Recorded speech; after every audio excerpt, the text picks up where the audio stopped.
RTP. Katia Murrieta Wong, ella es ex embajadora del Ecuador y está con nosotros para hablar del proyecto titulado Descongestionamientos de las cárceles. Vamos a hablar de este que también, aparte de ser un proyecto, es una visión que ha tenido el país hace ya varios años para bajar un poco el hacinamiento en los reclusorios. Bienvenida a la mañana en RTP, doctora, gracias por acompañarnos. Muy buenos días, gracias a ustedes por esta interesante charla y esta invitación. No, gracias a usted, qué amable por su tiempo. Comenzar con ¿no? El proyecto de descongestionar las cárceles del país. Hoy por hoy el gobierno hace y suma esfuerzos desde la policía, desde las normativas para luchar contra esta crisis de seguridad que mantenemos.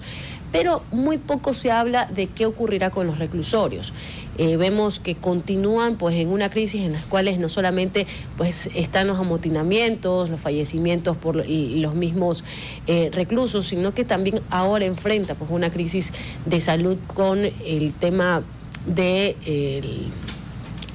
una crisis sanitaria con temas pulmonales, por ejemplo, que están enfrentando y esta enfermedad cada vez suma más reclusos como parte de las cifras. ¿Cuál es la propuesta suya y cómo ve también la atención que se está dando a este grupo, ¿no? que está normado y que la Constitución establece que tiene que destinarse medidas y recursos justamente para mantener su bienestar en cuanto cumplan una pena? Sí, a ver, lo que ocurre es que hay, en el total de los reclusorios en el país hay más de 1.500 presos que están detectados, diría yo, afectados por tuberculosis. Y todos sabemos que la tuberculosis se origina, para comenzar, por una mala nutrición y el hacinamiento y falta de higiene. Y es una enfermedad que se propaga rápidamente porque si una persona está afectada con esta enfermedad, al toser está expeliendo los bacilos que contagian obviamente a los que están al lado. Yo mucho me temo que las cifras no correspondan a la realidad. Lo ideal sería que no exista este tipo de problemas. Pero, ¿por qué yo digo que debemos descongestionar las cárceles? Bueno, todos sabemos que existe un hacinamiento terrible y que no son las mejores condiciones para albergar a las personas que están detenidas por uno u otro motivo. Las leyes internacionales y las nuestras apuntan que la pena o la sanción que debe de sufrir una persona que ha cometido cualquier delito es la privación de la libertad y nada más que la privación de la libertad. Pero privar de libertad a una persona no significa contagiarlo de tuberculosis o de cualquier otro tipo de peste. No significa que lo violen, que le quiten todas sus pertenencias tan pronto como entra, que lo condenen a un hacinamiento y, en fin, a una serie de penurias, porque eso no va ligado a lo que se denomina una sociedad normal. ¿Por qué digo esto? Porque al egresar de la prisión tenemos seres totalmente anormales. Ahora, ¿cómo descongestionar? Yo tuve una experiencia y vale la pena contarla para que de ella saquemos lo que debiera ser un proyecto nacional de vida, porque estamos saneando la sociedad. Decía, esta experiencia la tuve cuando había 2.500 presos en la penitenciaría del Litoral. Y me propuse sacar a aquellos que no estaban acusados de narcotráfico, de violación, asesinato o femicidio.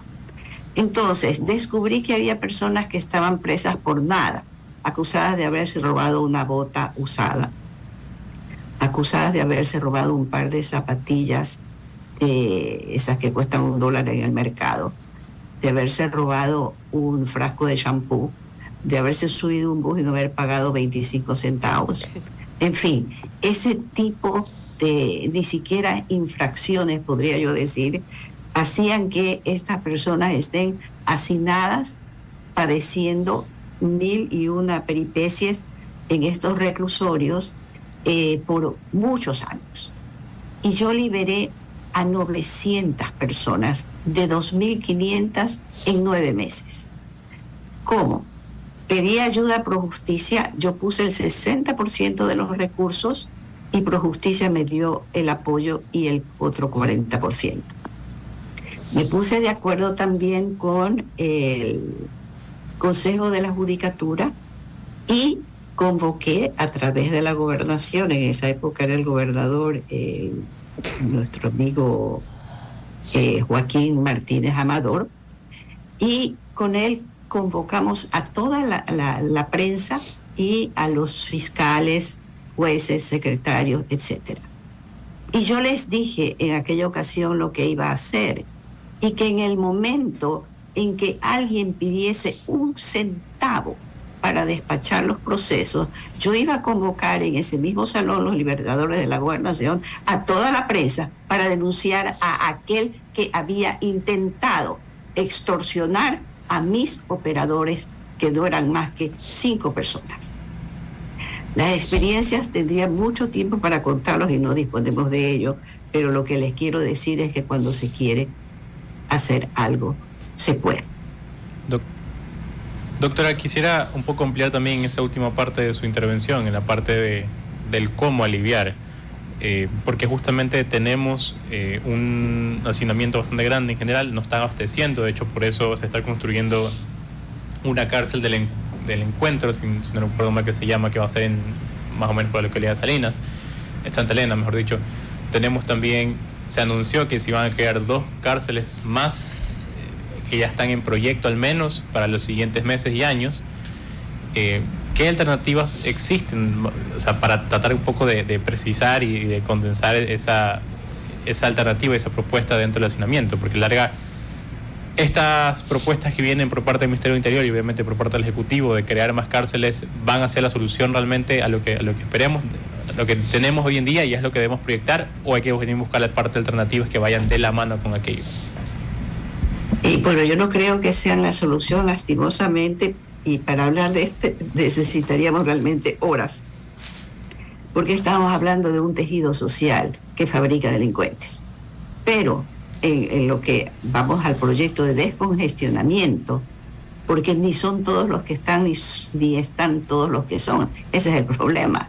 Entonces, habría que detectar, y ahora habría que comenzar por hacer un censo que indique cuántos presos hay y también por qué motivo están detenidos.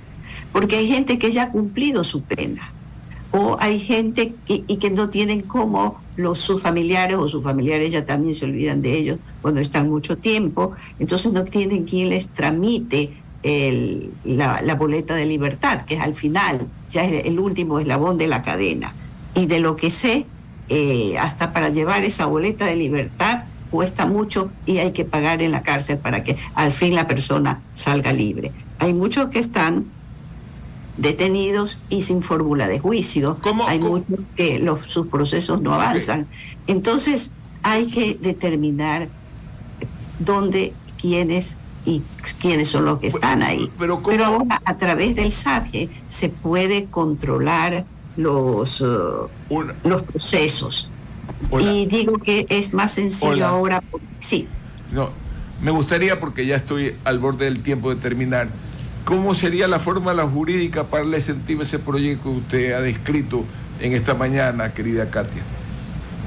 A ver, la fórmula jurídica no existe, simplemente tiene que ser una voluntad política de parte del gobierno, de parte del Consejo de la Judicatura, que se alíen con la academia, de tal manera que mi propuesta sería que los estudiantes de Derecho, en vez de hacer una tesis, en vez de hacer una memoria o cualquier trabajo que les manden, que se pongan a trabajar gratuitamente, obviamente que hay que darles las herramientas para interesarse por un número determinado de presos y resolverlos y presentar esto como un trabajo académico realizado en la universidad a la que corresponde. Pero es necesario un marco jurídico para ello. Por ejemplo, que un estudiante de último año pueda firmar un escrito, porque la ley establece determinados parámetros donde a lo mejor el alumno no puede explorar ese tema, querida Katia. No, eso es muy sencillo porque se podrían formar ciertos comités. Habría que haber de un contingente de abogados que se reúnan, y hay abogados también en las universidades y que son aquellos que pueden firmar los escritos necesarios para que las causas sean despachadas. Okay. No es tampoco nada difícil eso. Katia, le quedo muy agradecido cuando son 8:23 con 7 segundos. Un abrazo a la distancia. Gracias, un abrazo para todos. Muy buen día. RTP